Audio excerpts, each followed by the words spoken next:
se postra ante tu majestad,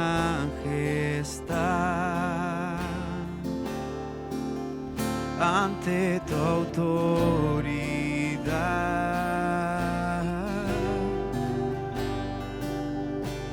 Toda tormenta se sujeta a ti, mis pensamientos se rinden ante tu autoridad,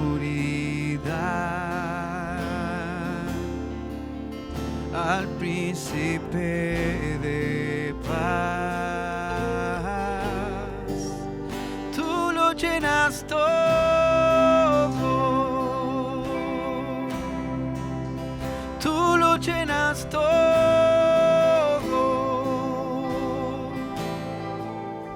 tú eres el centro, el universo te adora,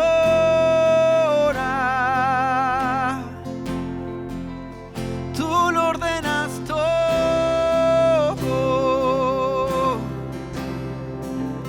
tú lo ordenas todo,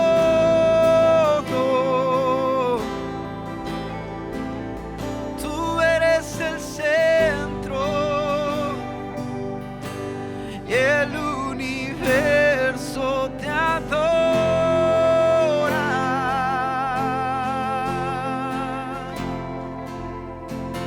El universo gira en torno a toda tu obra, se postra ante tu majestad, ante tu majestad,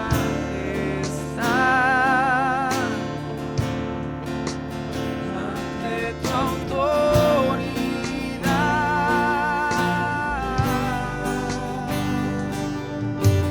Toda tormenta se sujeta a ti, mis pensamientos se rinden ante tu autoridad.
majestad, más poderoso es que el estruendo del mar. Firme su trono es por la eternidad.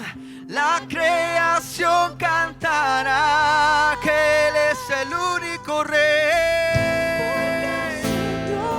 Dios soberano, exaltado en majestad, que el estruendo firme su trono por la eternidad. La creación cantará, porque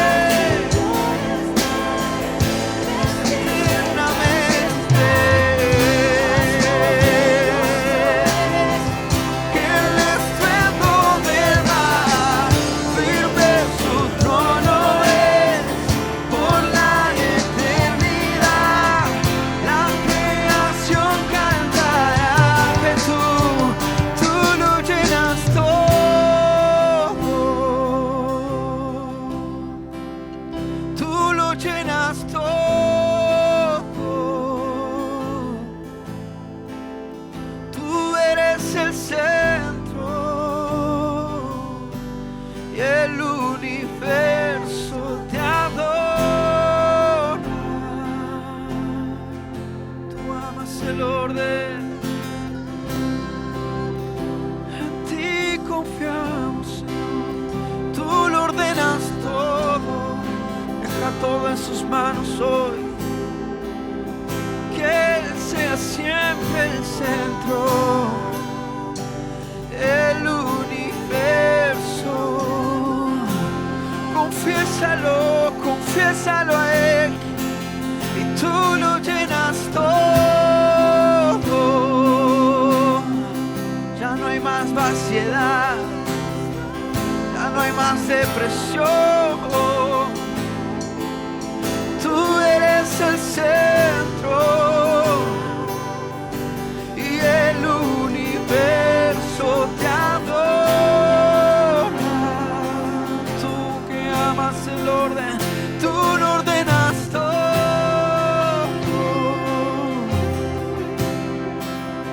Tú lo ordenas todo. Tú eres el centro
postrará.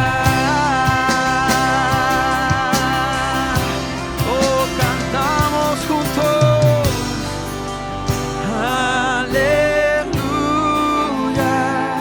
Todos canten al Rey.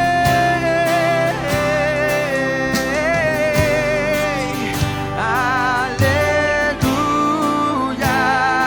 Para siempre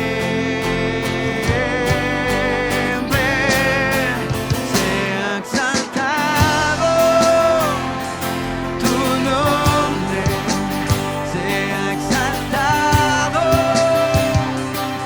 aquí, sea exaltado tu nombre, Señor Yeshua.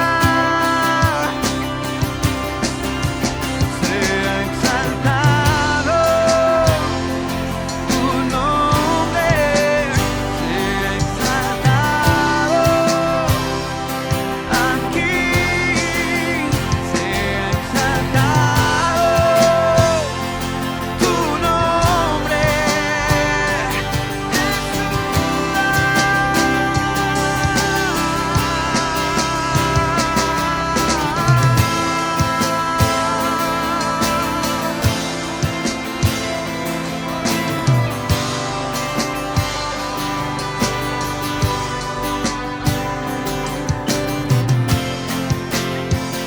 exáltalo,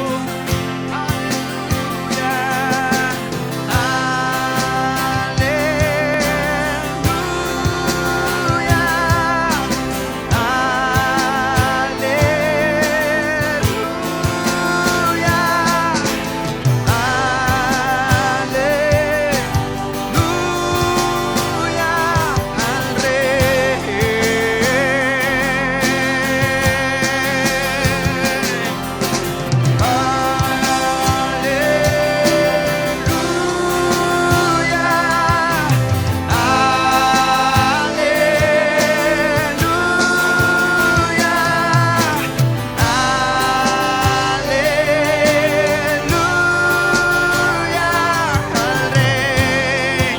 Vamos, pueblo, exáltalo, diciendo así: eres justo, justo y verdadero,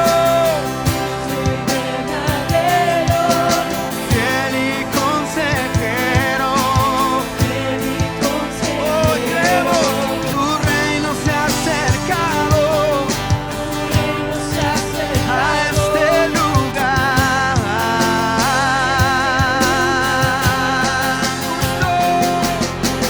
Justo y verdadero, eres fiel y consejero. Tu reino se ha acercado a este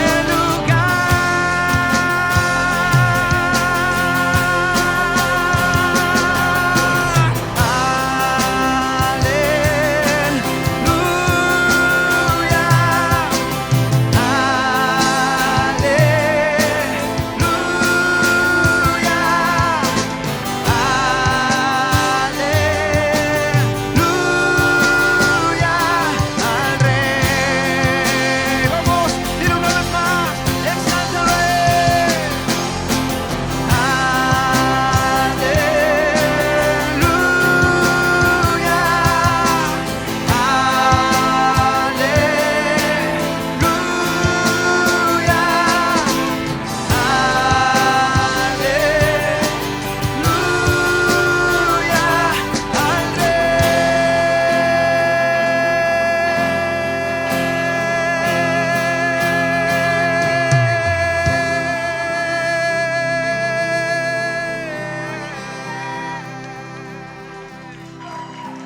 Santo, sí.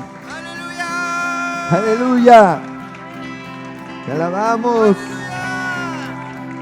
Santo y verdadero eres, Señor.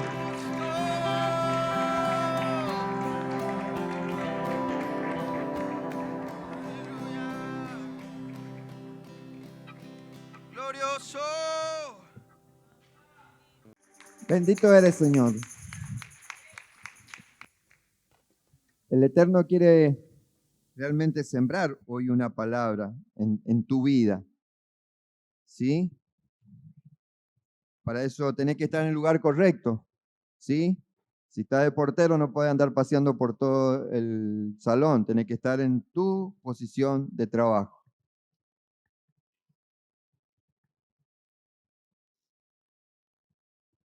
Vamos a leer, ya que están de pie, vamos a hacer el Padre Nuestro para pedirle permiso al cielo, para poder justamente hablar de su palabra. Él es el maestro que tenemos, ¿sí?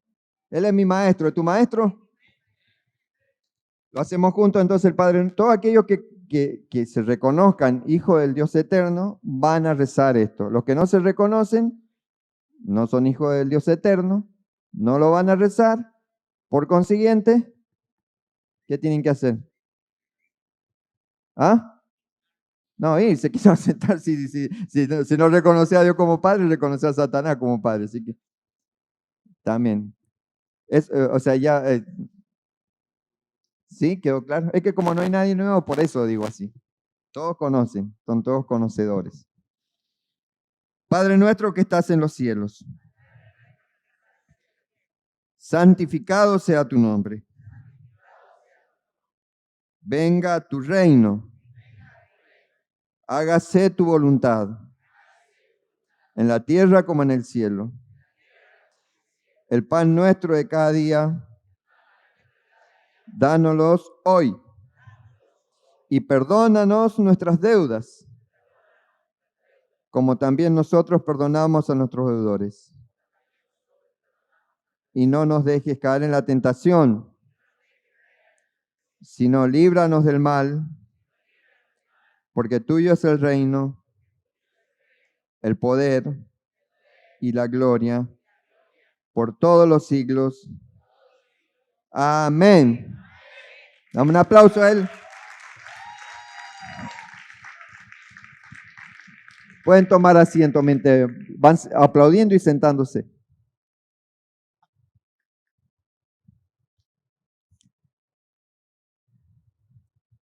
Quiero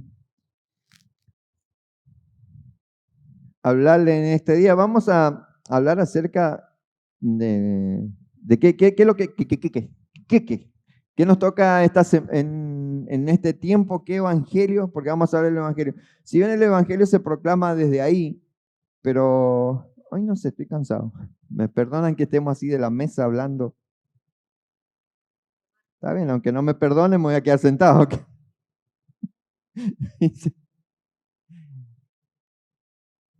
No me perdonan que pueda estar sentado. Bueno. Marcos es el que nos toca en este Bereshit, nos tocó Bereshit y nos toca también el Evangelio de Marcos. ¿Ustedes saben quién fue Marcos? Si no lo saben, no tienen por qué saberlo, lo vamos a aprender juntos. Y quién era Marco y qué él escribió, o sea, el Evangelio de Marcos, por eso lleva su nombre, ¿cierto? Los que están en los grupos de Telegram pueden haber visto lo que el apóstol ha puesto sobre los escritos mesiánicos, ¿sí?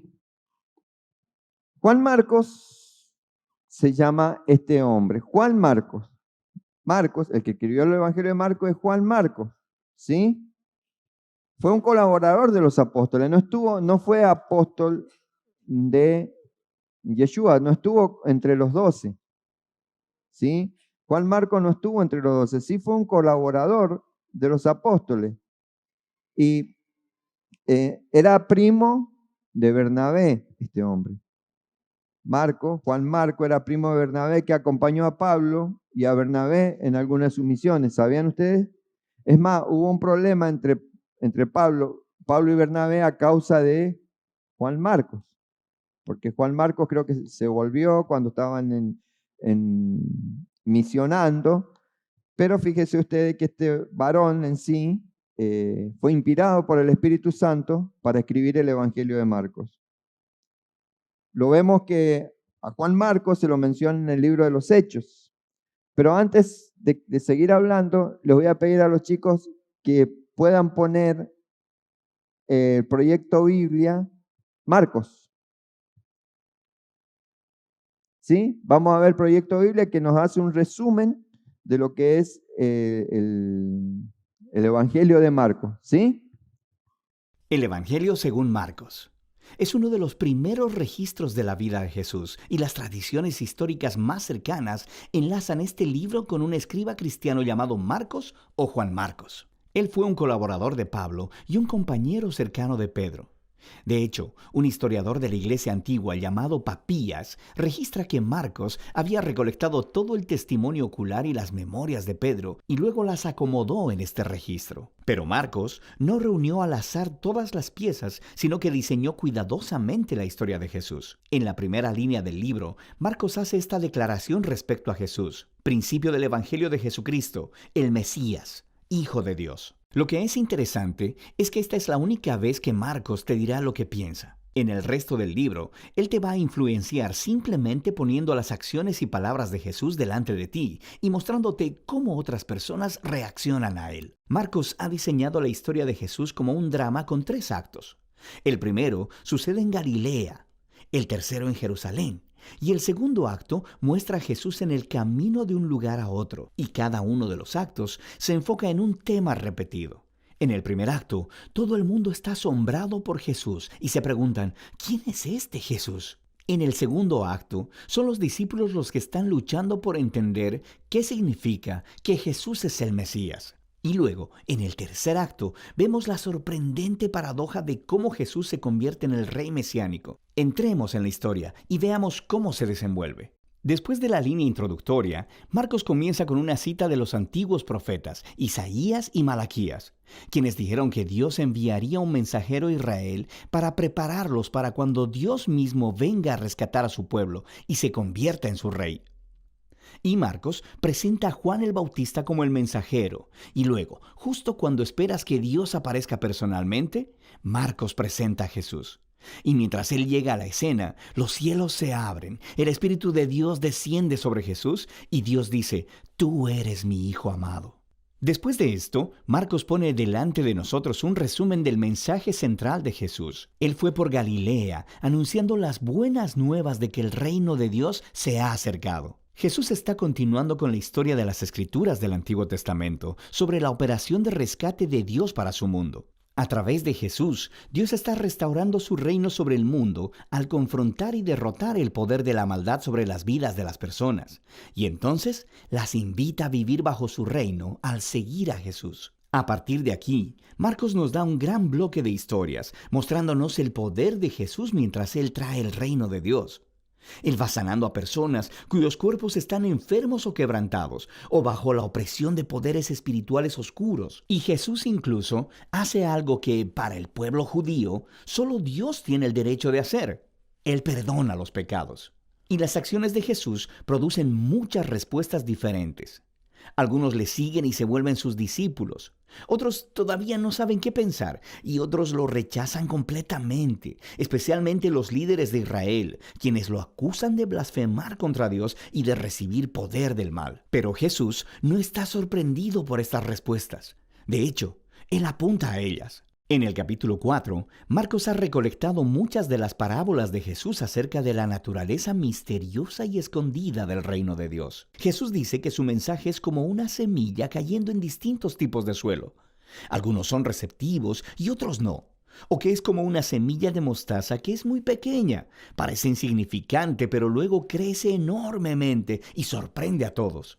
El punto de Jesús es que Él realmente es el Mesías que trae el reino de Dios, pero no luce como nadie lo esperaba. Esta creciente confusión acerca de Jesús entre las multitudes está conectada con la idea clave que Marcos enfatiza al final del primer acto, que incluso entre los discípulos de Jesús hay confusión. Ellos también están luchando por entender quién realmente es Jesús. Y eso nos lleva al segundo acto. Este comienza con una conversación crucial. Jesús aparta a los discípulos y les pregunta, ¿quién dicen ustedes que soy? Y Pedro dice, tú eres el Mesías. Pero luego queda claro que Pedro quiere decir que Jesús es un rey militar victorioso, del linaje de David, que rescatará a Israel de los romanos. Pero para Jesús, ser el Mesías significa que Él es el rey, siervo sufriente de Isaías 53, quien traerá el gobierno de Dios entregando su vida en Jerusalén. Y los discípulos no lo entienden. Ellos piensan que seguir al rey Jesús significa ser famosos e importantes. Y Jesús deja claro que seguirle, en realidad, significa morir, como cargar tu propia cruz. Significa rechazar la violencia, el orgullo y el egoísmo, y entregar tu vida a favor de otros en actos de servicio y amor. Él tiene la misma conversación con ellos 2 veces más. Y todo culmina en la importante declaración de Jesús de que el Hijo de Dios no vino a ser servido, sino para servir y para dar su vida en rescate por muchos. Los discípulos todavía no lo entienden, responden con miedo y confusión. Así que aquí, en el segundo acto, Marcos ha colocado otra historia clave que hace eco de la introducción del libro. Jesús toma a 3 de sus discípulos y los lleva a una montaña, y de pronto es transformado. Él está radiante, con luz y gloria, y una nube los cubre. Ahora, esto es justo como la gloria del Dios de Israel se mostró hace mucho tiempo en el monte Sinaí. Y luego, 2 profetas que estuvieron en la presencia de Dios en el monte Sinaí, Moisés y Elías, aparecen junto a Jesús mientras Dios declara de nuevo: «Este es mi Hijo amado». Al colocar esta historia en medio de todas estas conversaciones en el segundo acto, Marcos está haciendo una declaración asombrosa. Jesús, el Hijo de Dios, es la encarnación física de la misma gloria de Dios. Y en Jesús, el glorioso Dios de Israel se convertirá en rey al sufrir y morir por los pecados de su propio pueblo. Esta es una declaración misteriosa que confunde y asusta a los discípulos mientras dejan la montaña. Lo que nos lleva al tercer acto. Para la Pascua, Jesús hace una entrada pública real en Jerusalén. Las personas lo están alabando como el Mesías, y luego Él entra en el atrio del templo y ejerce su autoridad real al sacar a los ladrones y estafadores y deteniendo el sistema sacrificial. Entonces esto inicia una semana completa de debates entre Jesús y los líderes de Israel, condenando su hipocresía. Así que ellos preparan un plan para asesinarlo. Y Jesús le advierte a sus discípulos, prediciendo que Jerusalén y su templo serán destruidos en una generación, y que sus discípulos serán perseguidos como Él, hasta que Él regrese un día a traer el reino de Dios completamente sobre la tierra. Y todo esto lleva a la noche final. Jesús tiene su última cena de la Pascua con los discípulos, una cena simbólica que contaba la historia de la liberación de Israel a través de la muerte del Cordero de la Pascua. Y Jesús toma estos símbolos y les da un nuevo significado. Ellos apuntan a la liberación del pecado y la muerte, que sucederá a través de la muerte del Mesías, el siervo sufriente. A partir de aquí, la historia se acelera al arresto de Jesús, su juicio delante de los sacerdotes de Israel y el gobernador romano Pilato, y todo eso resulta en la crucifixión de Jesús, y culmina en una escena clave que encaja con las escenas importantes del primer y segundo acto, excepto que, esta vez, es oscuridad lo que desciende y no una nube. Y en lugar de una voz divina del cielo, se escucha la voz de Jesús clamando antes de morir. Y luego, lo más sorprendente es que es un soldado romano que mira a Jesús morir, el que entiende y anuncia quién Jesús es. Este hombre era el Hijo de Dios. Él es la primera persona en la historia en reconocer la sorprendente declaración acerca de quién Jesús es. Él es el Hijo de Dios crucificado, quien es el Mesías, Jesús de Nazaret, quien murió por sus amigos y por sus enemigos. Después de esto, el cuerpo de Jesús es colocado en una tumba, y en el primer día de la semana, 2 mujeres de entre sus discípulos vienen a la tumba y descubren que la tumba está vacía. La piedra había sido removida. Luego, un hombre angelical les informa que Jesús no está ahí, que se ha levantado de los muertos. Así que les ordena que vayan y les den las buenas nuevas a los otros discípulos. Jesús está vivo y que se encontrará con ellos en Galilea. Y las mujeres están asustadas. Marcos dice que ellas huyeron aterradas de la tumba y no hablaron con nadie porque tenían miedo. Y así es como termina el libro, con los discípulos de Jesús mostrando la misma clase de miedo y confusión con los que concluyeron el primer y segundo acto. Ahora, Si miras en tu Biblia, verás que Marcos tiene un final más largo, donde Jesús aparece y habla con sus discípulos, pero seguramente también hay una nota que dice que ese final no es parte del libro original. Solo se encuentra en manuscritos más tardíos y menos confiables. Ahora, es posible que el final original de Marcos se perdió, o que Marcos nunca terminó de escribir su recuento. Pero es más probable que este final abrupto sea intencional para resaltar una idea. La historia completa se ha enfocado en la sorprendente aseveración que dejó perplejos a los discípulos de principio a fin. Esto es el sufriente, crucificado y resucitado Jesús, quien es el Mesías, el Hijo de Dios. Que el amor de Dios y su reino al revés son revelados en la medida en que Jesús murió por los pecados del mundo. Así que esta historia termina sin una conclusión y te obliga a ti, el lector, a luchar con esta extraña y escandalosa declaración acerca de Jesús. ¿Vas a huir como los discípulos? ¿O reconocerás a Jesús como tu rey y anunciarás las buenas nuevas? Solo tú puedes responder esa pregunta. Y de eso se trata el Evangelio de Marcos. Gracias a todos aquellos que están conectados. Sé que Chile ha estado por acá, o no sé si todavía sigue conectado, y Sabrina, y no sé, los que estén justamente conectados con nosotros en este tiempo.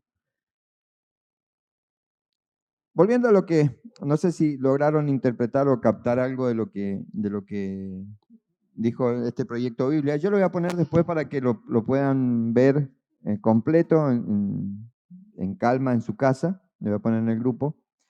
Pero acá lo que nos importa, bueno, es justamente este evangelista. El Evangelio de Marcos es uno de los 4 evangelios canónicos del nuevo pacto y se considera el más antiguo, más antiguo que los otros, que el de Juan.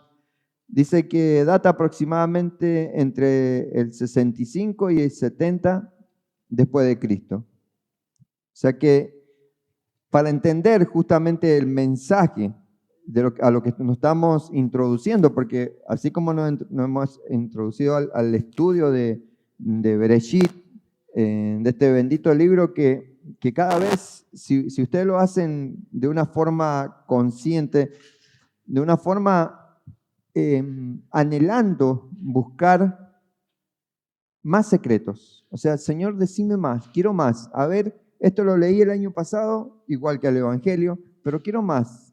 Háblame, quiero saber más, pero no para tener más conocimiento, sino para saber cómo obrar. Acá, Marcos, que justo coincide el estudio junto con Bereshit, está escribiendo justamente en un contexto histórico bastante complicado, porque recuerden que en esa época es cuando, ¿en qué año fue la destrucción del templo? En el año 70. O sea que estaba ahí en ese tiempo. O sea, Marcos fue escrito en un tiempo en que Palestina estaba bajo el control justamente romano, lo que influenció la vida social y religiosa de esa región. O sea que había mucha tensión entre los judíos y romanos. Había una tensión, odio, y especialmente tras la revuelta judía que culminó con la destrucción del templo. Por eso se cree que el Evangelio estaba dirigido principalmente a una audiencia gentil, dice. O sea, que probablemente en Roma o en el entorno del territorio, lo que refleja es un interés en presentar a Yeshua como el Mesías sufriente, haciendo accesible que todos fuesen accesibles a él, no solo los judíos, porque el Mesías que presentaban los judíos era un Mesías, era un rey, y todo rey no cualquiera se puede acercar al rey. O sea, si vemos películas o si vemos, no sé, en el caso del libro de Esther, si se presentaban delante del rey sin que el rey lo hubiese solicitado, podía perder la vida. Así que lo que Mateo quiere presentar justamente este siervo sufriente que habla Isaías 53. Isaías 53:5 habla del siervo sufriente. Y es lo que quiere presentar Mateo en este evangelio. Marco, perdón.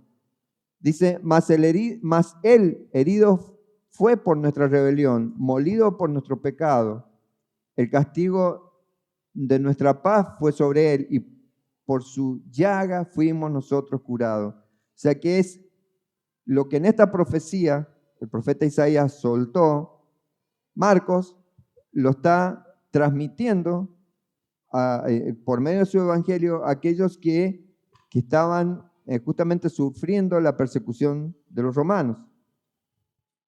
En este contexto, justamente, los seguidores del Mesías enfrentaban persecuciones. O sea, lo que podría justamente explicar la urgencia y el enfoque en el sufrimiento narrativo de Marcos. O sea, ¿qué quería decir Marcos? Que aunque te persiguieron, no tenían que desistir de esa fe en la cual habían creído, porque le estaba presentando justamente un siervo sufriente. Al que ellos seguían era el que iba a cargar con todos nuestros pecados, o el que cargó, perdón, porque cuando él ya lo está haciendo, ya había muerto, ya había sido crucificado Yeshua a causa de nuestros pecados, y había resucitado, y ya el Consolador había sido soltado sobre nosotros.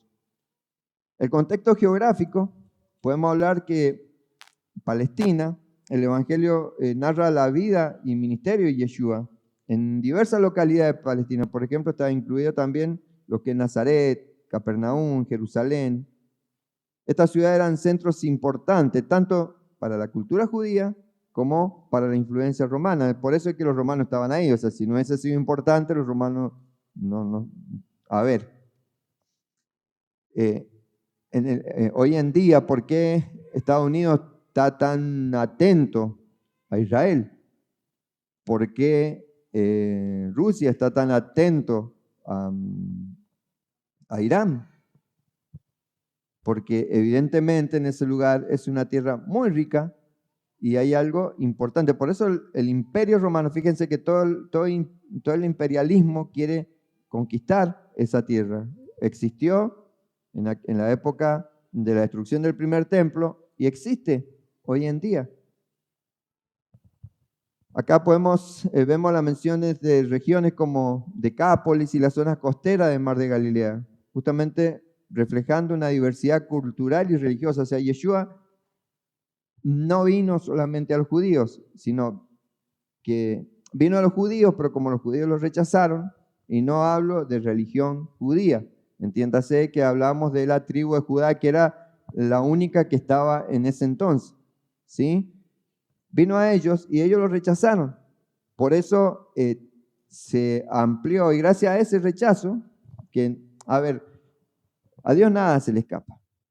Dios tiene todo fríamente calculado, no es el chapulín colorado, tiene todo fríamente calculado. O sea, a él nada se le escapa. Todo lo que sucede es por su mano.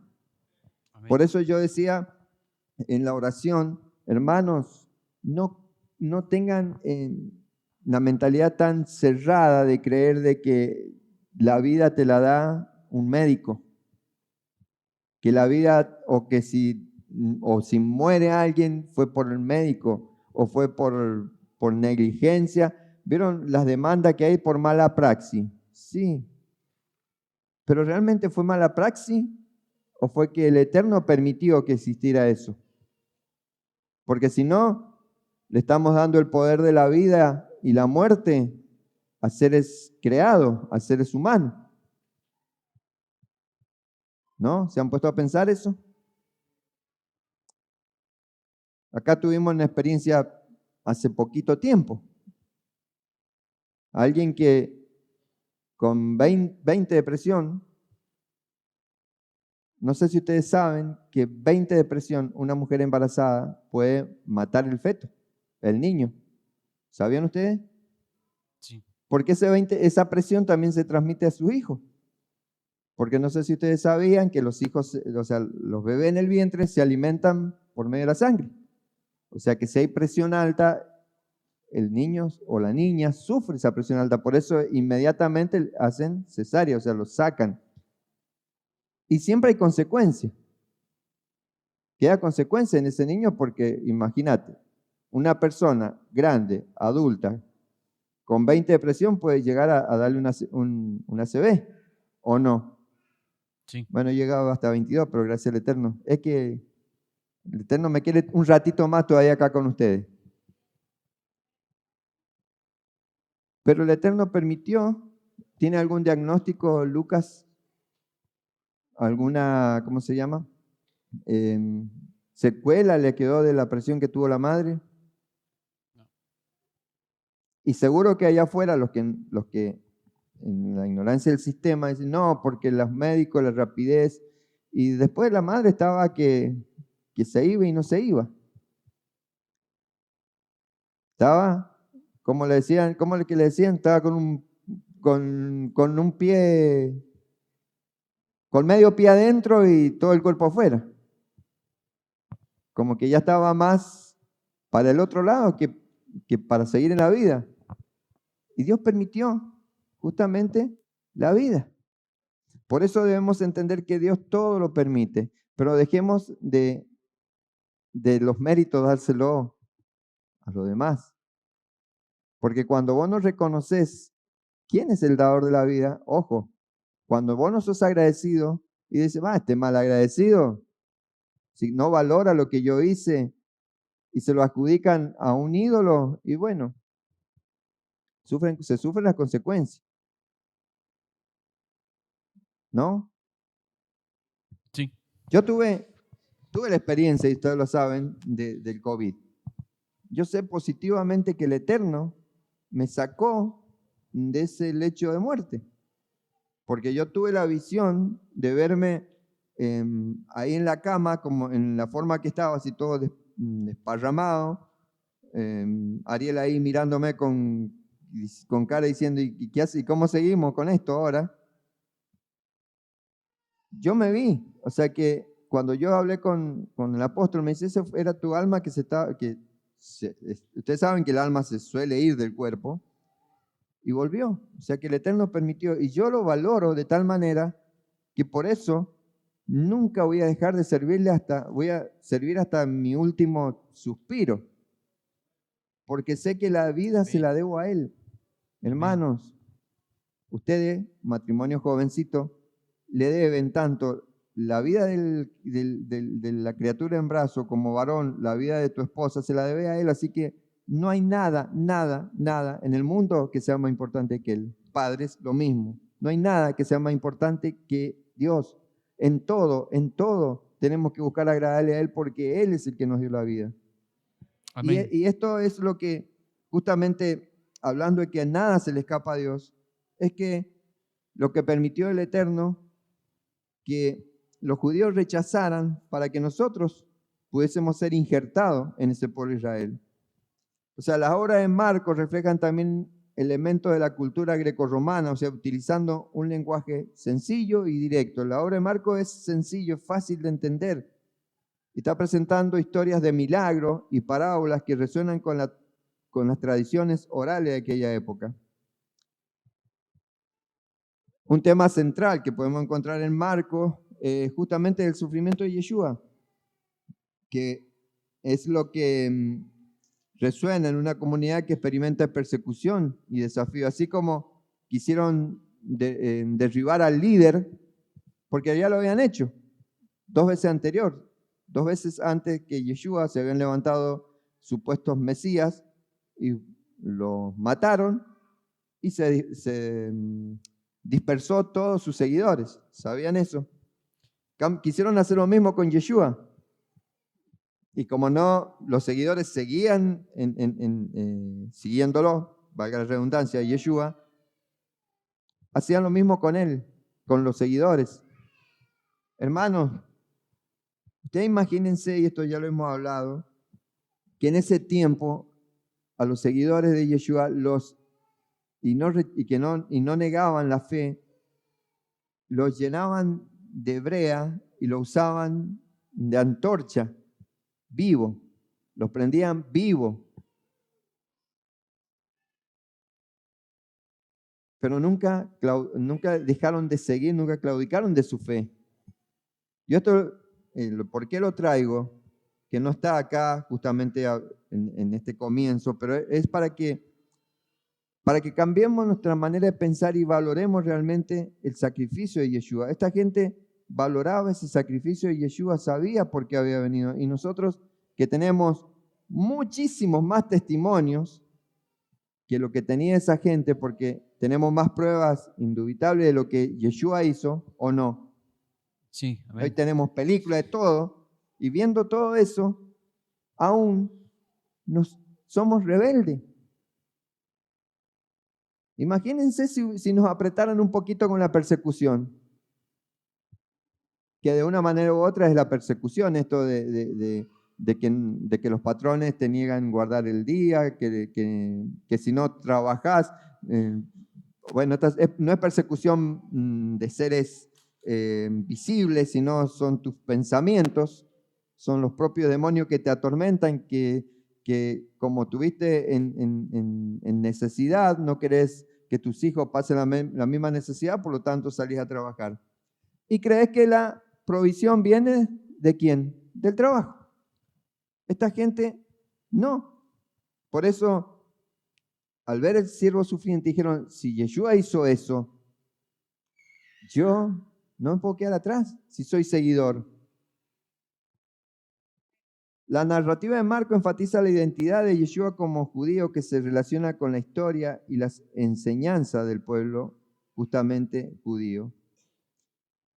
La enseñanza de Yeshua a menudo son presentadas en forma de parábolas, ¿sí?, que reflejan principios éticos que son fundamentales en la tradición hebrea, como la justicia, la misericordia y el amor al prójimo. Eso es lo que Yeshua te enseña. ¿Qué es lo que leíamos en Malaquía? ¿Recuerdan lo que leíamos en Malaquía? Lo voy a buscar de nuevo. Que no lo leí relacionado a este tema en sí. Uy, se me perdió Malaquía. Miqueas, perdón. Con M era.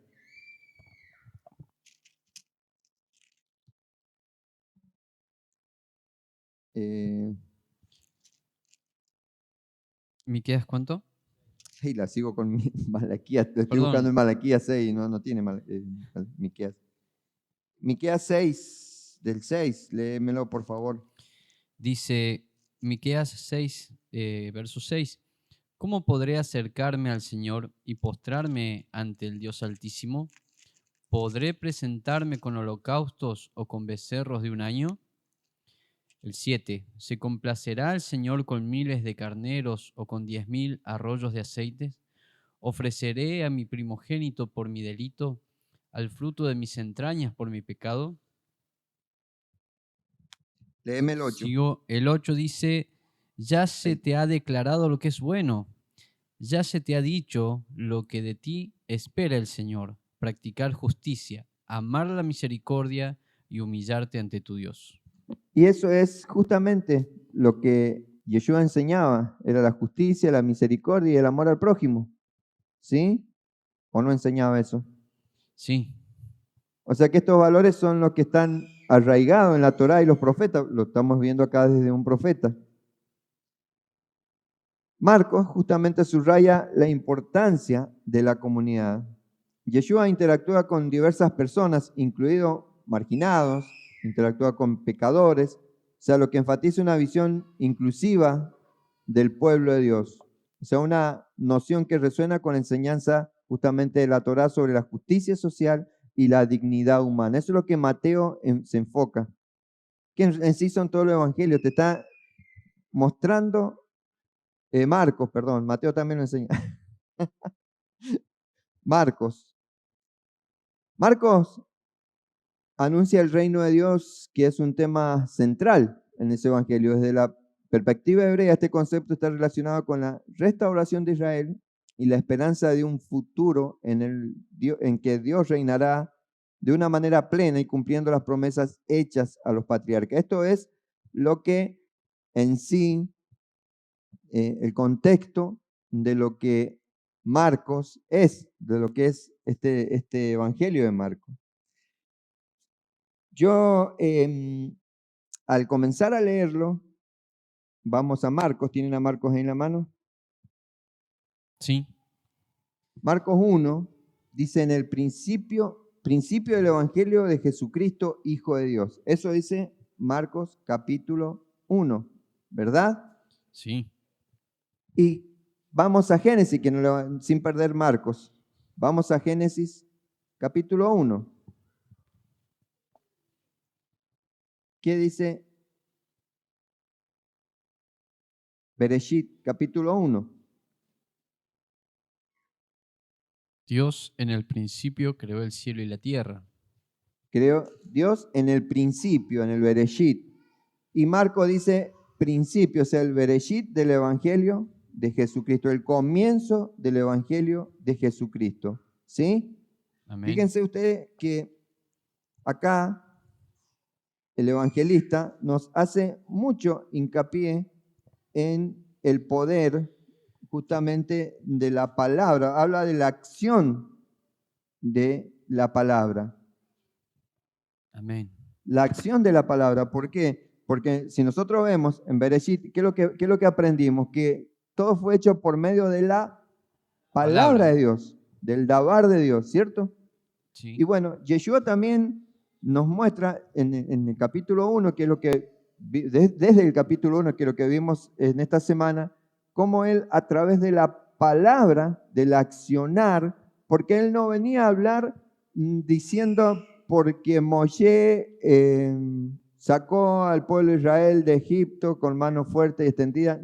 Él lo sabía, porque lo sabía, ustedes saben que él era judío, sabían que Yeshua es judío. Y en esa cultura, todos conocen la Torá, todos. No hay un judío que no conozca la Torá. Por lo tanto, él sabía todo esto, pero él tenía la palabra encarnada, que es lo que nosotros necesitamos, que la palabra sea encarnada para que no simplemente hablemos cosas bonitas, sino que accionemos. Eso es lo que Marcos nos muestra en el relato en el primer capítulo del Evangelio. En Bereshit nosotros vemos justamente la creación, o sea, la creación se realiza mediante la palabra de Dios, ¿sí? Y dijo Dios. Y esto se puede relacionar justamente con el inicio de Marcos, que menciona el Evangelio de Yeshua, donde la palabra justamente se convierte en acción. O sea que Amén. en ambos casos, de lo que Moshe escribió de Bereshit y lo que Marcos escribe del Evangelio, en los dos casos lo que hace hincapié o énfasis es en el poder creativo de la palabra. O sea que hace hincapié en la acción de la palabra, donde la palabra se convierte justamente en acción. Y en ambos casos la palabra tiene poder transformador. Hermanos, la palabra tiene poder transformador. Amén. Por eso seamos cuidadosos cuando alguien te dice, aunque parezca una tontera, pero no sé, si vos sabés que Dios hizo un milagro y alguien viene y dice, no, pero fue mi tía que le prendió vela a los santos y por eso se sanó. Hermanos, fue el poder creativo de Dios, no fue la hechicería destructiva de tal o cual persona. Porque cuando una persona pone ídolos delante del poder de Dios, se convierten en hechiceros. Por eso seamos cuidadosos, no le demos la honra a cosas creadas cuando el creador fue el que te dio la salud, el que te dio el alimento, el que te dio la casa o el auto que tenés. Amén. A mí me han prometido que me van a regalar una camioneta. Y no va a ser Primero decíamos, no, pero ¿y si es verdad? Dijimos amén, de ahora en más dijimos amén. Y no va a ser la persona, sino va a ser Dios.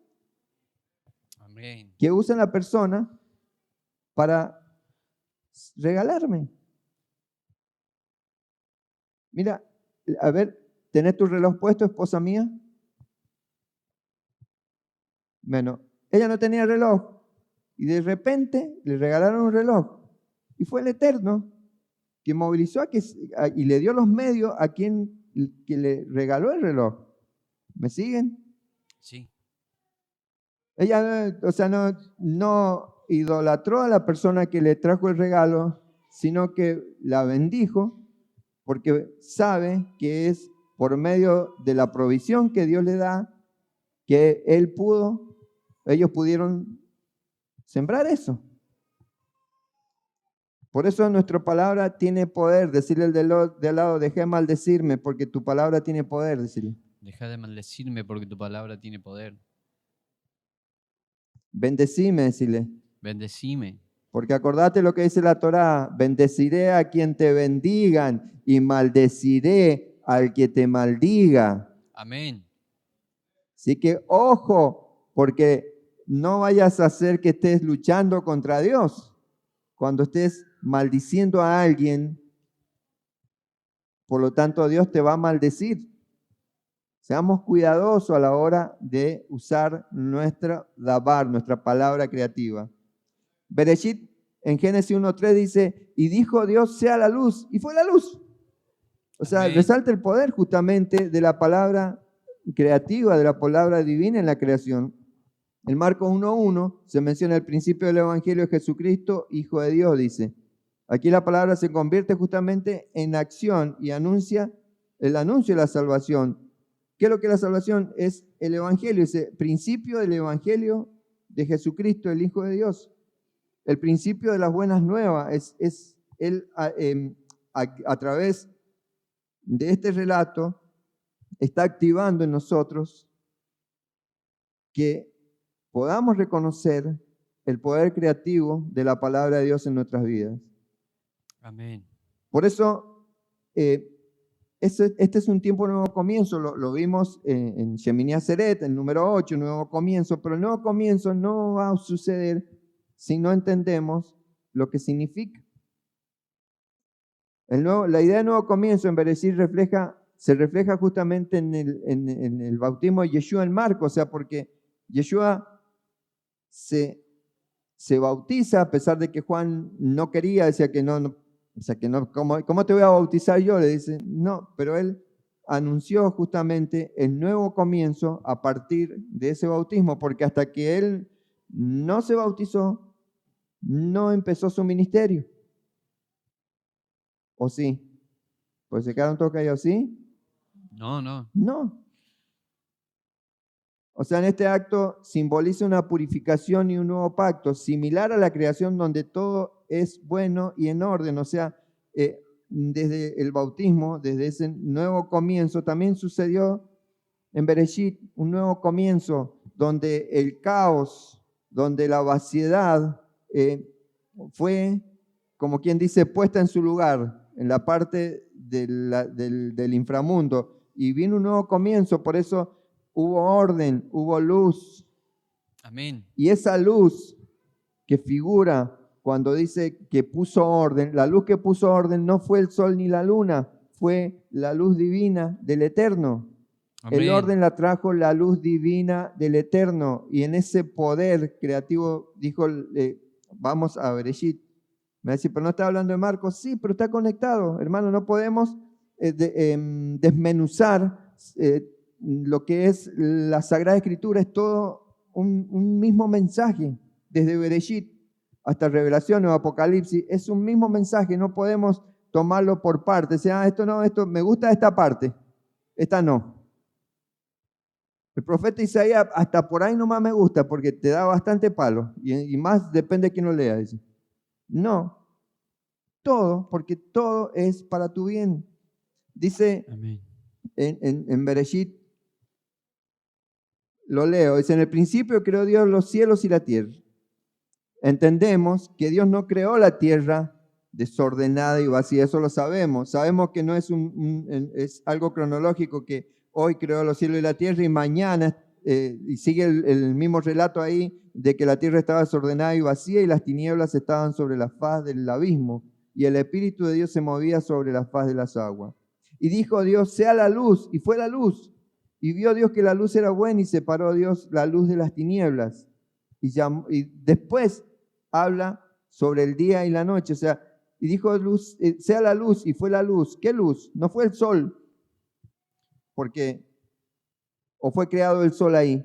No. ¿Cuándo fue creado el sol? El cuarto día. Entonces, ¿qué luz fue la que brilló ahí? La luz infinita. Es la luz que está en vos. Lo veíamos en la mesa justamente anoche, que un poquito más, terminamos como a las 2, porque a las 12 estábamos cenando. Se hizo extensa la cuestión y la cortamos, porque si no todavía seguíamos. Pero la luz, fíjense que fue la luz y después fue creado todo lo que fue la vegetación, los animales, el ser humano fue creado después. Esa luz está encapsulada en cada uno de nosotros. Esa luz, si estuviese brillando de tal, o sea, como brilló ahí, no podríamos existir, no podríamos soportarla. ¿Entienden? No podría existir la creación misma. Amén. ¿No logran? Amén. ¿Sí? Sí, ¿Me siguen? sí. Acá Yeshua inicia su ministerio como un nuevo Adán, o sea, representando la posibilidad de una nueva humanidad. Marcos habla justamente de un nuevo Adán, porque estaba el caos o no había caos. Sí, había caos. No había caos y no había luz, porque no estaba el Espíritu Santo, no había luz. La luz está en nosotros por medio del Espíritu Santo. Amén. En Bereshit 1:31, Dios observa la creación y dice que es muy buena, justamente representando un nuevo comienzo. Dios quiere darte un nuevo comienzo. Por eso, Amén. en este nuevo ciclo, por favor, comprométanse delante del Eterno a estar obligándose al estudio de la Torá, pero palabra y acción, no solamente llenarte de conocimiento, porque justamente estas personas a las cuales Yeshua vino eran personas llenas de conocimiento, ¿o no? Sí. Tenían la Torá y encima los fariseos las distintas alajot. Tenían, como decía la pastora, los 613 mimos de Dios que al no estar el Espíritu Santo, esos mimos la gente no lo tomaba como mimos, sino lo tomaba como Ley. reprimenda, leyes. Y nosotros no tenemos que sacarnos, como decía el apóstol esta mañana, la mentalidad de leyes. Es la Torá, es nuestra instrucción. Por eso son 613 mimos de Dios, o sea, 613 instrucciones para que todo te vaya bien.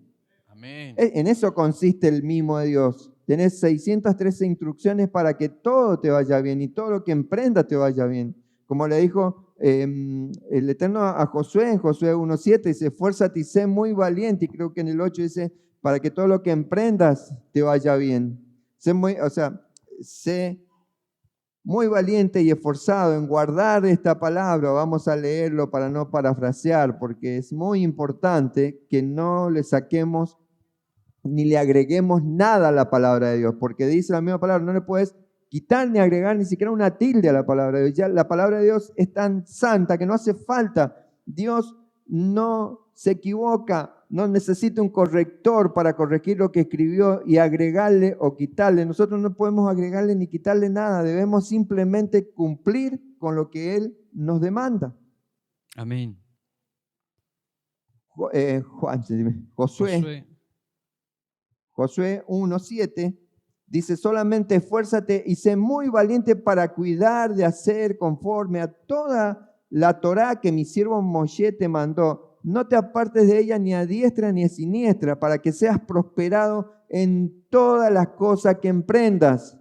Hermano, tenés evidencia de una persona que tomaba el mando de un pueblo rebelde y sin embargo fue vencedor. ¿Por qué? Porque se esforzó porque hay que ser muy valiente para enfrentarte a un sistema que te quiere sacar de la posición de hijo de Dios. Hay que ser muy valiente. Y eso es lo que Yeshua, a través Marcos enseña en su evangelio, cómo Yeshua nos muestra eso. Debemos ser valientes, debemos guardar la Torá que nos fue enseñado para que seamos prosperados. ¿Quién quiere ser prosperado? Amén. El que no levante la mano, pobre infeliz. Porque, o sea, pobre infeliz porque no va a ser feliz. Porque el que es prosperado es feliz, ¿o no? Amén. Yo quiero ser prosperado. Y yo Amén. quiero realmente tener prosperidad, pero ¿para qué? ¿Para jactarme? No, para ser agradecido y para dar evidencia de ese Dios grande y poderoso que está en mí. Amén. El enemigo, Hasatán, es el que quiere tu destrucción, pero Dios quiere prosperarte. Decirle al de al lado que Dios te quiere prosperar, decirle. Dios te Pégale un quiere codazo prosperar. si está incrédulo y no lo Dios te cree. quiere prosperar. Pero no en la boca, acá por el lado de la costilla, que no se vea.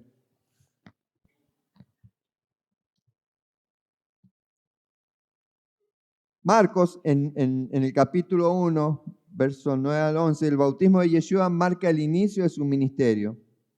Y dice, aconteció que en aquellos días en que Yeshua vino de Nazaret de Galilea y fue bautizado por Juan en el Jordán. O sea, este acto simboliza la inauguración de un nuevo pacto. Hay un nuevo pacto con la humanidad.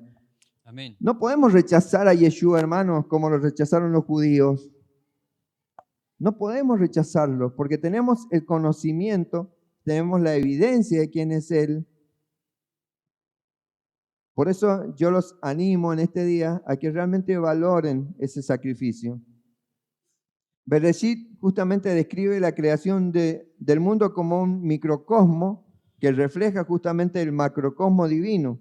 O sea, en Marcos, el ministerio de Yeshua puede verse como un microcosmo de la redención del mundo. O sea, el ministerio de Yeshua es justamente volver a poner orden en el caos que hay en el mundo. Amén. Ahí donde cada milagro y enseñanza refleja justamente el propósito divino. Amén. Si nosotros tomamos, vayan a Marcos, no Mateo, a Marcos 1. Esta mañana, mientras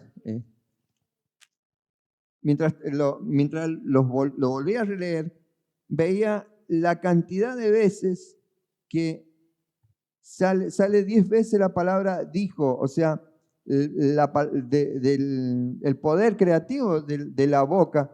Dice, por ejemplo, Yeshua les dijo, síganme, y cuando llamó a sus discípulos, también cuando sanó, o sea, al paralítico, cuando sanó al leproso.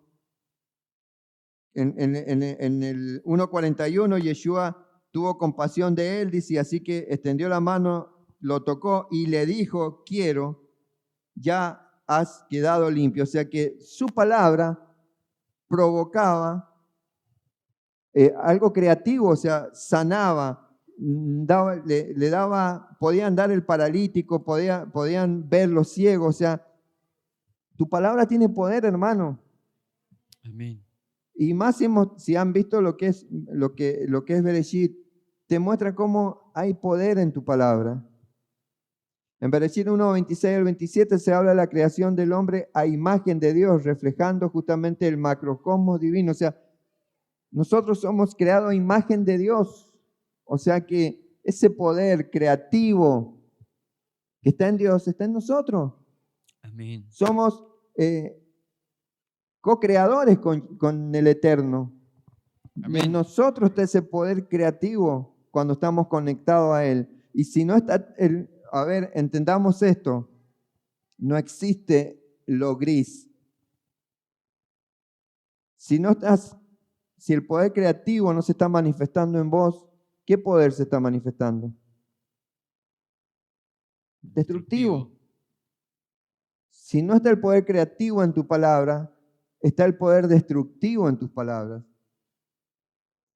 Marco 1:34 dice, Yeshua realizó milagros y enseña, mostrando cómo su ministerio es un reflejo de la redención, y sanó a muchos que estaban enfermos de diversas enfermedades. O sea, a través de su palabra, Él sanaba. Es habla y acción. Marco lo que muestra en su evangelio es la acción, no solamente el conocimiento. ¿De qué sirve el conocimiento si no hay acción, hermanos? Te convertís en un fariseo que rechazás las obras divinas del Eterno, ¿o no? o los fariseos no rechazaban la obra de Yeshua. Sí. Veían la sanidad, veían lo que él hacía, pero la rechazaban. Porque no iba de acuerdo al conocimiento que ellos tenían, no lo podían meter en su conocimiento, porque ellos no querían un nuevo comienzo, querían acomodar a su conocimiento lo que veían en Yeshua. Y no podés acomodar. Yo veía un video del apóstol o un short, creo que lo hizo de un video que tuvimos acá en Dr. Carlos Madariaga. ¿Alguien lo vio? Ariel, ¿vos lo viste? Mi esposa me dice, mira dónde está, estamos acá. Y es tal cual, no podés construir sobre algo que está tembleque. Vos tenés que hasta los cimientos sacar y construir de nuevo. Por eso no podés acomodar la palabra de Dios a lo que vos conocés, a lo que vos traes de tradición de familia o de tus propios conocimientos. Eso es lo que quisieron hacer los fariseos, y como no le encajaba en su construcción, lo querían desechar. Es como pasó en la construcción del templo. ¿Se acuerdan cuando hablábamos de la piedra angular? Sí.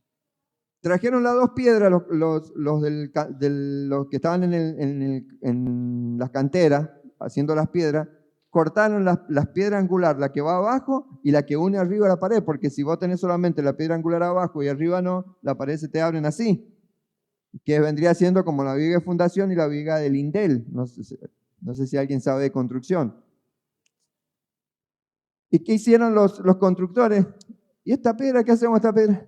No, si ya tenemos una puesta, no nos sirve. La tiraron, la hicieron rodar abajo al valle de Cedrón, cuando estaban construyendo el templo. Después llegaron a la altura donde tenía que ir esa piedra angular y no la tenían. Y la habían desechado porque pensaban que no le hacía falta, porque ellos estaban construyendo perfectamente, ya habían empezado y estaban construyendo perfectamente para ellos. Y así suele pasar en nuestras vidas. Desechamos justamente esa piedra angular. Y digo yo, si no, yo no desecho a Yeshua, ¿seguro? No, porque es mi ejemplo a seguir, o no sé qué es lo que era de él. Pero tus acciones dicen lo que vos hablás. Tus acciones dicen lo que vos hablás. Eso es lo que tenemos que en este tiempo encargarnos de que lo que decimos, o sea, lo que decimos, lo que declaramos con nuestra boca, vaya acompañada de acción. Mientras que en Bereshit presentan la creación y el potencial del hombre, la narrativa de Marcos muestra cómo Yeshua trabaja para restaurar a la humanidad a su estado original, lo que puede entenderse como un retorno a la intención divina de la creación. O sea que Bereshit 2.7, Génesis 2.7, se describe la creación del hombre, que dice, entonces formó Yahvé Dios al hombre del polvo de la tierra. Y acá en Marcos, por ejemplo, lo relata en el capítulo 45 de Yeshua, dice, porque el Hijo del Hombre no vino para ser servido, sino para servir y para dar su vida en rescate por muchos. Amén. Hermano, Hijo de Hombre, o sea, Yeshua es un ejemplo a seguir, ¿o no?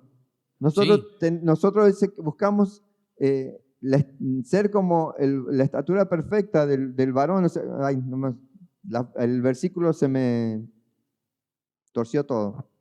¿Alguien lo sabe? Que debemos buscar tener la estatura perfecta de Yeshua. Que debemos crecer hasta la estatura del varón perfecto, que es Yeshua, el Mesías. Sí, si alguien Ahí me busca el los- versículo, o sea, entonces quiere decir que si Yeshua, que es justamente el Hijo de Dios, vino no para ser servido, sino para servir y para dar su vida en rescate por muchos. ¿Qué estás haciendo vos por los muchos?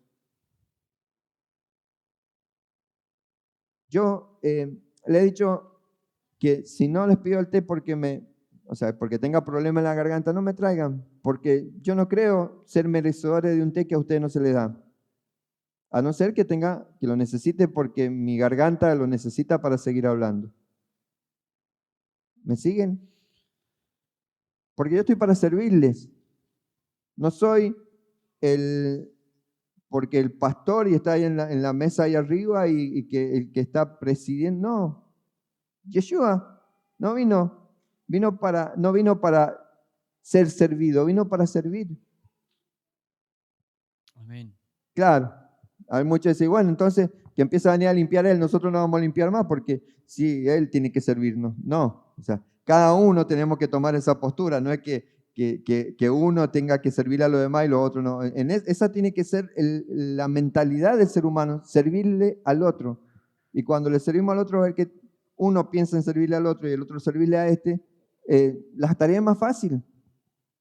Y realmente se empieza a manifestar Dios. Sí, César, ¿lo tenés? Sí, dice en Efesios 4:13, hasta que todos lleguemos a la unidad de la fe y del conocimiento pleno del Hijo de Dios, a la condición de un hombre maduro, dice esta versión, a la medida de la estatura de la plenitud de Cristo. Así dice esta versión. O sea que nosotros debemos buscar justamente tener esa actitud. ¿Y qué es lo que hacía Yeshua? Y justamente tenía poder creativo en su boca. Amén.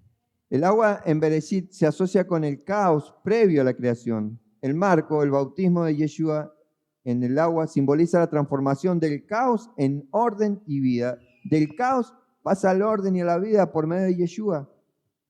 Aquí el agua se convierte en un medio de renovación y un nuevo inicio espiritual. Bereshit 1:2 dice, ahí menciona que el Espíritu de Dios se movía sobre la faz de las aguas, justamente representando el caos previo a la creación. O sea, el Espíritu de Dios se movía sobre ese caos.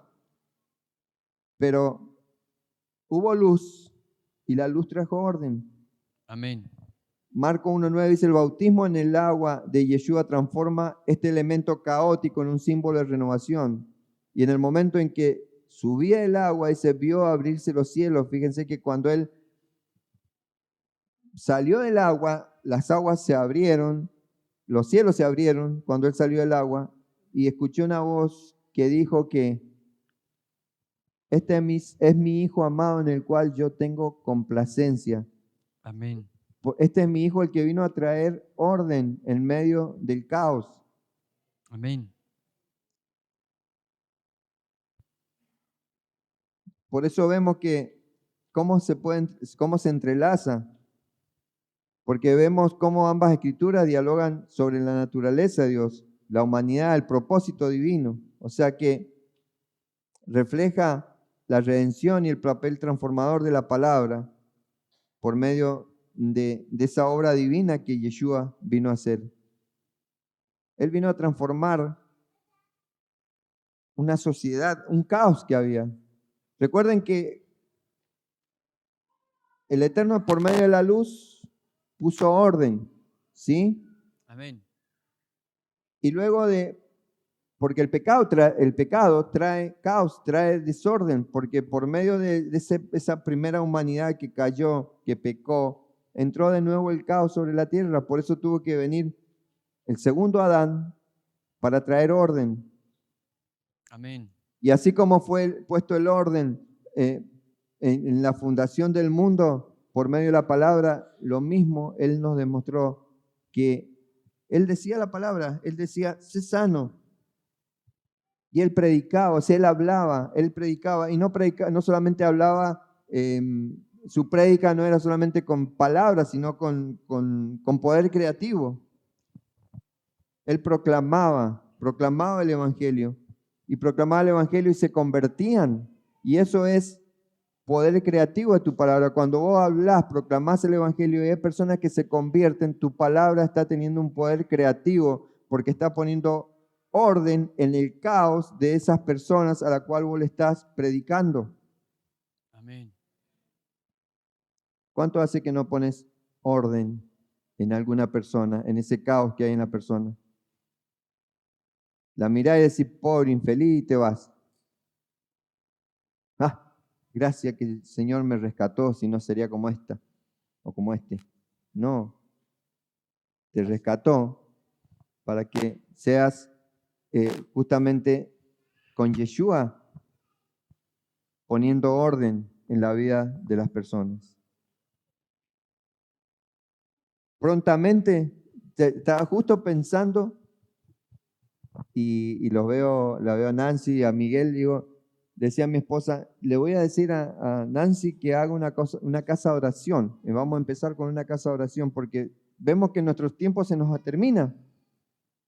Yo llego el mes ahora en noviembre a mis 60, no sé si iré a vivir 120, 80, 70, no sé cuánto, pero necesito moverme. Así que, Nancy, necesito que me digas, pastor, venga el próximo primer día que tengo, aunque sea tu hermano, aunque sea tu cuñada, pero 2 personas que tengas, vamos y empezamos con una casa de oración en Mar del Plata. Amén. Amén.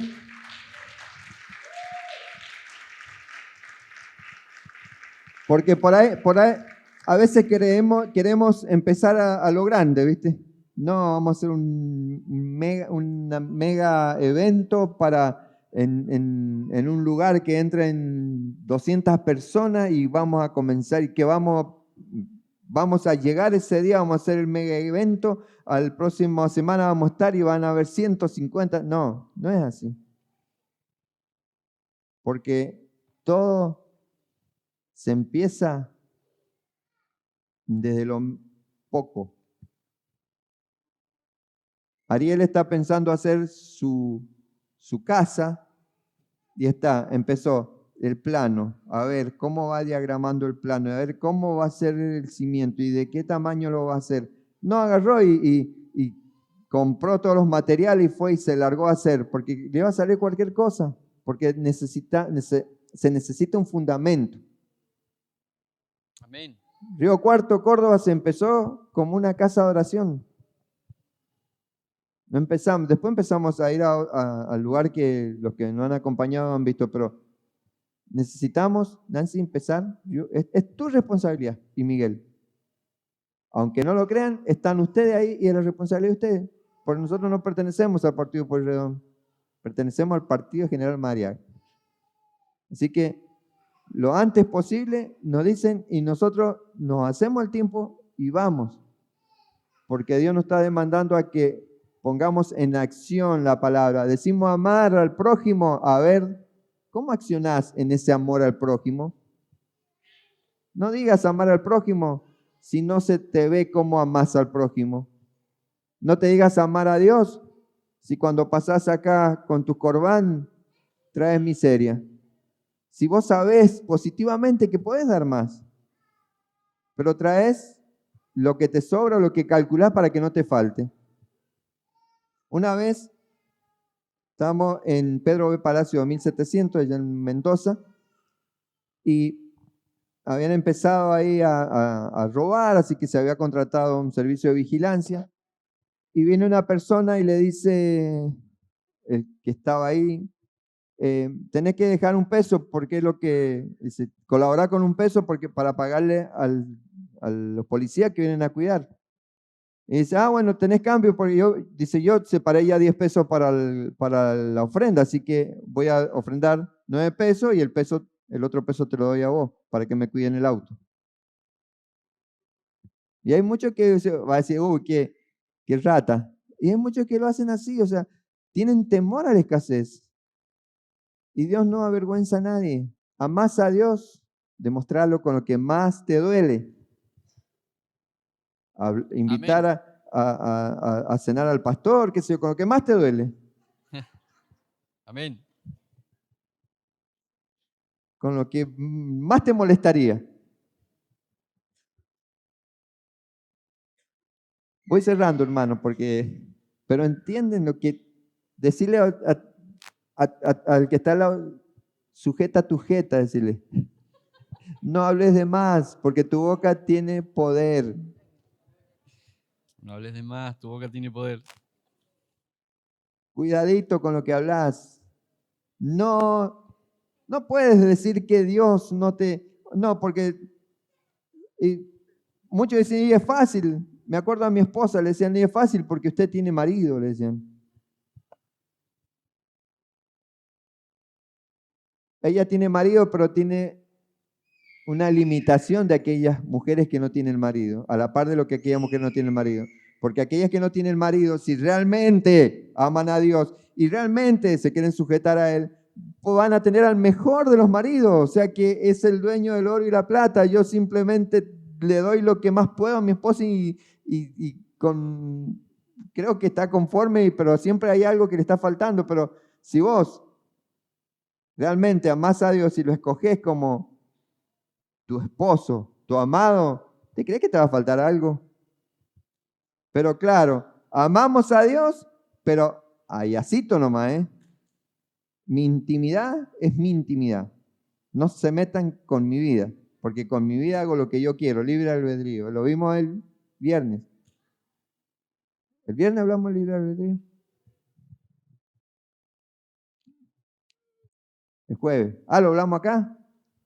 Sí. ¿No lo hablé en la radio? También. ¿También el jueves hice radio? No. El viernes. No me mareen, o sea, antes que estoy mareado, me marean más ustedes todavía. El jueves no hicimos radio, el jueves estuvimos acá. Miércoles hicimos radio y el viernes, ¿sí? El miércoles. Bueno, los que no lo escucharon está ahí en Facebook, vayan y vean. Y van a decir, yo hago esto. Yo digo con mi vida, usted es fácil, con mi vida hago lo que yo quiero. A mi cama dejo entrar al que yo quiero. No, hermano. Tu boca tiene poder y Dios te está viendo que vos decís, ¿dónde lo amás? Te convertís en adúltero o adúltera. O amás a Dios o amás a Hasatán. No hay término medio. El Eterno no entiende, o sea, no entiende. En su perfecta santidad no podemos ser, ¿cómo se llama estos matrimonios de a tres? Poliamor. Poliamor. En Dios no existe el poliamor. Y muchos lo practican el poliamor. Me paro, chicos, están durmiendo aquí.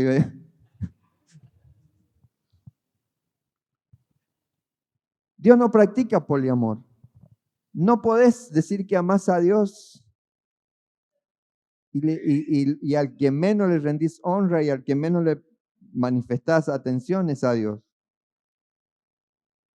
¿Están dispuestos a cuidar nuestras palabras? No decir, ahora me voy a poner una cinta de embalar para no decir más palabras, pero tu pensamiento habla más que tu boca. Tu pensamiento habla más que tu boca. Por eso yo les propongo un nuevo comienzo. Amén. Que realmente sea un nuevo comienzo, que sea una nueva temporada, que sea la mejor de tus temporadas. Amén. Pero, a ver, Nancy que conoce de trabajo en el campo, Miguel no, porque Miguel va y cosecha nomás. Está muy abajo la tierra, dice, él es vivo, dice, yo no voy a trabajar en la tierra. Pero para que haya una buena temporada, necesitas sembrar bien o no. O si vas a comprar la semilla de segunda y pretendés conseguir el mejor, no sé, tomate, ponele. No, vas a conseguir un tomate de segunda porque conseguiste una semilla de segunda. ¿O no? ¿Es así o no? De acuerdo a lo que sembrás, cosechás. Por eso, no solamente me refiero a decir, le sigue dando con la plata. Y si vos pensás eso, que le sigue dando con la plata, es porque lo que más te duele es la plata. Yo no estoy hablando en este momento de tu plata, estoy hablando de tu obrar, de tu entrega al Eterno. ¿Cómo te estás entregando? ¿Estás dándole inclusive el diezmo de tu tiempo? Porque Dios te pide el diezmo de todo. ¿No dice el diezmo de todo? El diezmo de tus ingresos y también el diezmo de tu vida. 2 horas 40 por día, ya sacamos la cuenta, le tenés que dar al Eterno. 2 horas 40 por día. ¿Cuánto le robaste? Le has robado y le estás robando el diezmo al Señor. ¿Le estás dando 2 horas 40 por día al Señor? Ni no, dice. Ni, no. Oramos.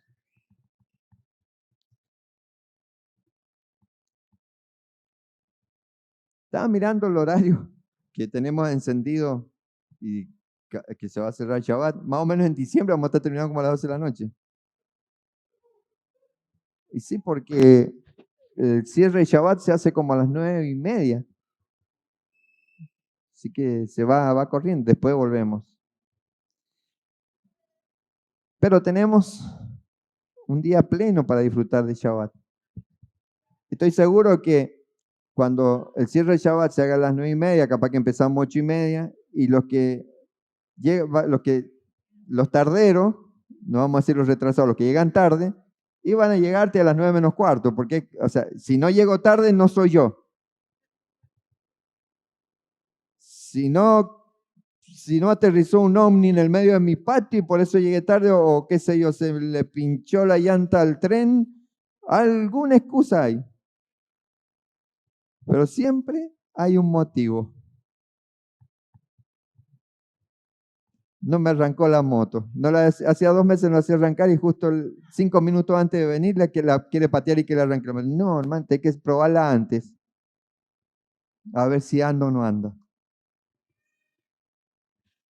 Oramos. Estoy esperando que vengan los músicos si ahí no hay movimiento.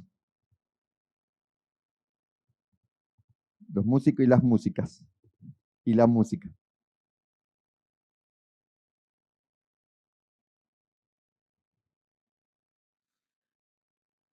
Bendito eres, Dios eterno, Rey del universo. Padre, te damos gracias, Señor. Te damos gracias por tu palabra, bendito Rey. Te damos gracias hoy más que nunca porque llevamos ya una semana de ese nuevo comienzo del estudio de la Torá. Señor, la alegría del estudio de la Torá no surge de tener conocimiento, sino de poner por acción nuestras palabras.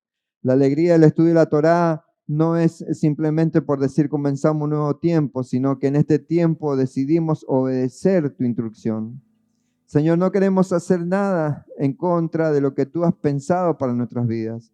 Queremos que tu voluntad sea en nosotros, que sabemos que es buena, agradable y perfecta. Bendito Rey, que en este nuevo comienzo haya sanidad en tus hijos, papá. Que haya sanidad en su forma de hablar, en su forma de expresarse. Que sus pensamientos, Señor, sean elevados para que ya no sea su forma de pensar, sino que sean tus pensamientos en ellos. Que ya, Señor, no piensen en mediocridad, sino que piensen que tú eres ese Dios todopoderoso que logró poner orden en el caos. Y así como Yeshua vino a poner también orden en el caos que existía a causa del pecado, que podamos experimentar eso nosotros, Señor. Que podamos ser instrumento en tus manos. Que podamos poner orden en el caos en el cual nos movemos. Pero primeramente, Señor, sé que necesitamos poner orden en el caos de nuestras vidas. Necesitamos que tu luz brille, porque esa bendita luz es la que pone orden. Que sea tu Espíritu Santo, Señor, llenando a cada corazón de tus hijos que están acá presentes, a cada persona que se conecte, Señor, a ver esta transmisión, que haya llenura del Espíritu Santo, que esa luz empiece a poner orden en sus vidas, que realmente empiecen a alinearnos al propósito por el cual hemos sido creados. Nuestro propósito en la tierra es hacer tikkun olam, es que esa luz divina se manifieste sobre la tierra. Señor, por eso hoy te pedimos perdón por estar tan desatento, tan desenfocado con lo que tú quieres para nosotros. Señor, te pedimos perdón por habernos enfocado en nuestras necesidades materiales y no podemos entender que nosotros somos espíritu, que tenemos un alma y un cuerpo para manifestarnos, pero en nuestra esencia es espíritu. Porque tú nos hiciste a tu imagen y tu imagen es espíritu.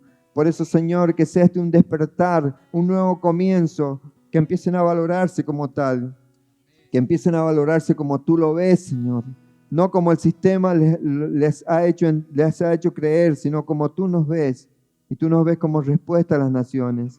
Tú nos ves como instrumentos de transformación para este sistema perverso que está llevando a la humanidad justamente a la degradación, de tal manera que ya no se reconoce lo que es bueno y que es malo, sino que todo obran de acuerdo a su hedonismo, al egocentrismo. Por eso, Dios, te pido que seas tú, Señor, en este día, trayendo sabiduría sobre este pueblo, para que podamos ser instrumentos en tus manos, Señor. Queremos ser catapultados a grandes cosas, a las naciones que tú has pensado que tenemos que llegar. Por eso, Señor, te doy gracias por la vida de Nancy y de Miguel, Señor, que entiendan que ellos son instrumentos ahí en ese partido Pueyrredón para que la luz empiece a brillar de ese batán, de esa zona que la ven como zona oscura. Sabemos que cuando estás tú, Señor, ese lugar se transforma en luz.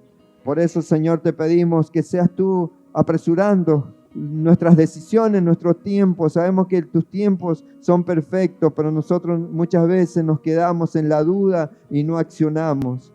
Señor, una vez más te pido que sea tu poder creativo en nosotros, que sea tu palabra, Señor, accionando nuestras vidas.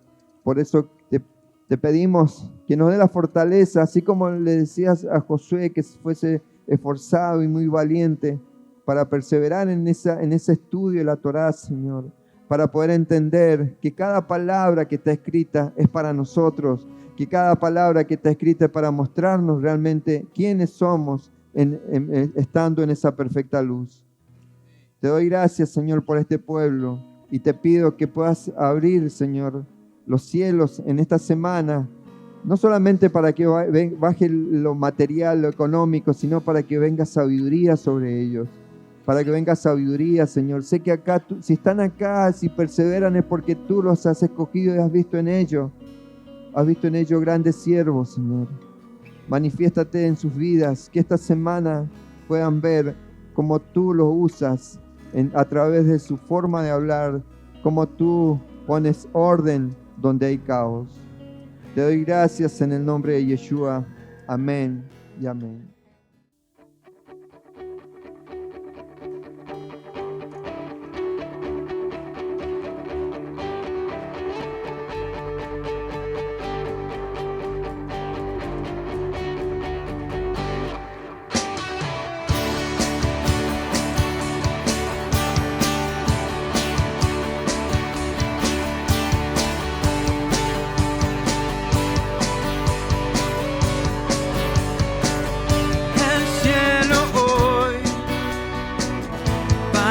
Oscuro, los vientos hoy van a cambiar. Bajo mis pies, tierra espera el tiempo de tu lluvia, oh Dios. Hoy va a llover.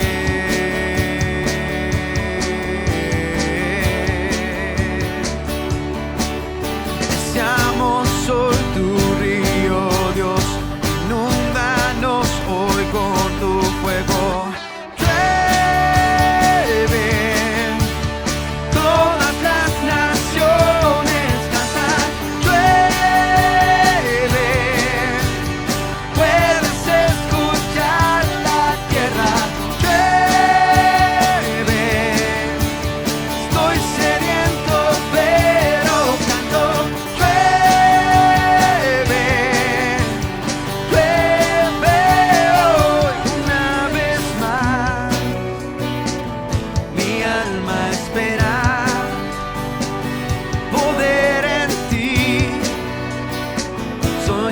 Otra